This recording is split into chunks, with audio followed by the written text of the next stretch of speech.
Light paths control Cycle's global illumination characteristics, and to demonstrate these settings, I'm going to be rendering comparisons with 100 samples and no clamping. So currently I have the default light path set up, and let's render this so we have a place to start from. All right, this doesn't look too bad aside from the extreme noise in certain spots. But as far as the glass, it looks realistically transparent, and the bounce lighting looks pretty good. We have a little bit of green spill from our orb object onto the floor, and our shadows are nicely illuminated from the world that we have emitting light that's also bouncing off of these objects. And so to explain what these settings are doing, let's switch to slot number 2 and use the presets available to us. Even though this shows that full global illumination is selected, these aren't the actual full global illumination settings. So we're going to come back to this. First, I want to start with the direct light preset. And what you'll notice with direct light is all of our settings went down in value a little bit, especially with this bottom right section, diffuse, glossy, and transmission. These are the ones I want to focus on. The maximum and minimum and transparency we'll come back to later. Also, our caustics have been disabled entirely. So let's see what this direct light preset gives us.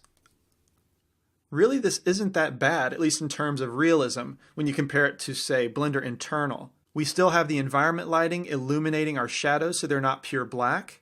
We see reflection both from our lamp object and the world, so those are believable enough. But we don't have any spill from this green color. If I hit Alt-J to go back, notice that there's a hint of green on the floor. With the direct light preset, there is no bounce lighting, no color spill. But that's a fairly subtle change, and this still looks believable enough in my opinion, especially with the render time of 26 seconds compared to 36 from before. That's a significant time savings. However, the biggest offense in this image is by far this glass. So over here, the transmission bounces. That's what's controlling how far our light can pass through the object. So I'm going to switch to slot number 3, exit out of this, and select that cup. Hit the / key to go into local view, 5 for orthographic, and 1 to look from the front. And then finally Z to go into wireframe so I can illustrate what I mean by a light ray and how it travels through the scene. So being a transparent material, let's say we have a light ray coming from the left side of our screen.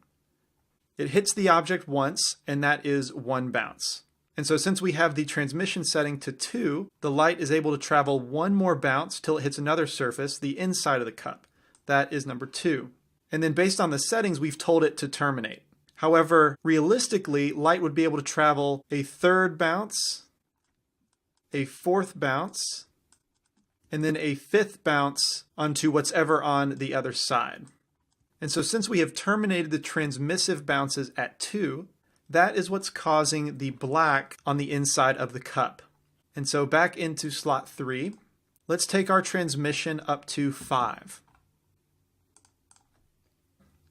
There we go. Now we can see all the way through the cup, and we're a little bit closer to realistic, even though 5 bounces is far less than reality, which is infinite bounces. But even for Cycle's capability, it can handle many more bounces that bring it closer to photorealism. But since the whole idea of manipulating these light paths is to optimize our render speed, remember before, if we go back to the default settings when our numbers were higher, we were at 36 seconds, so now we're at 27 seconds, a significant time savings, and we're closer to covering all the bases of realism, or at least the impression of realism. And so that's the benefit of keeping these light paths low, even as low as the direct light preset. Next, let's take a look at the glossy bounces. So direct light has set that to 1. Let's turn that to 0 and see what the difference is. Jumping up to slot 4, let's kick that off. 0 glossy bounces looks pretty bad, very unrealistic, and that's because we've told the reflections to participate in direct lighting only, but the objects don't even reflect each other. Especially right here, in this section of the orb, if we go back, you can see the reflection of this glass, but with 0 glossy bounces, it has disappeared.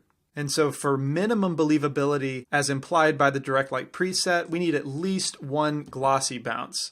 And the way you can think of glossy bounces is if you've ever been in like a house of mirrors or just a bathroom that has mirrors on both sides of your head, where when you look in it, you see kind of an infinite array of reflection because the mirrors are reflecting one another. And so in Blender and Cycles, you can do the same thing, but it will never be infinite in the computer. And so we can use the glossy bounces to determine how many times it will reflect before terminating the ray. Next, let's look at the diffuse bounces, which I've talked a little bit about. And that is where the light hits a surface like this and then just terminates. Whereas realistically, the light would come in with a certain amount of energy, then it would bounce off, hit the next surface, lose a little bit of energy, and then bounce again, repeating this process until all of its energy is depleted. And so this bouncing is where we get the light spill that we see in our original render, where this light ray has taken some of the color of the object and bounced it onto the surfaces around it. However, with a diffuse bounce setting of 0, we get none of that. So if we change this to 1 and jump to slot 5, let's go down 2 slots where we at least had 1 glossy reflection but 0 diffuse bounces. So that's slot 3, and now when I jump to slot 5, you can see that our shadows have brightened up because we get at least 1 bounce, and then it terminates right here. It doesn't continue on. But at least with 1 bounce, we've taken an important step towards better realism. And the render time difference here is from 30 seconds with 1 diffuse bounce to 27 seconds with 0 diffuse bounces. So as you can tell, the more bounces we add, the longer our render will take.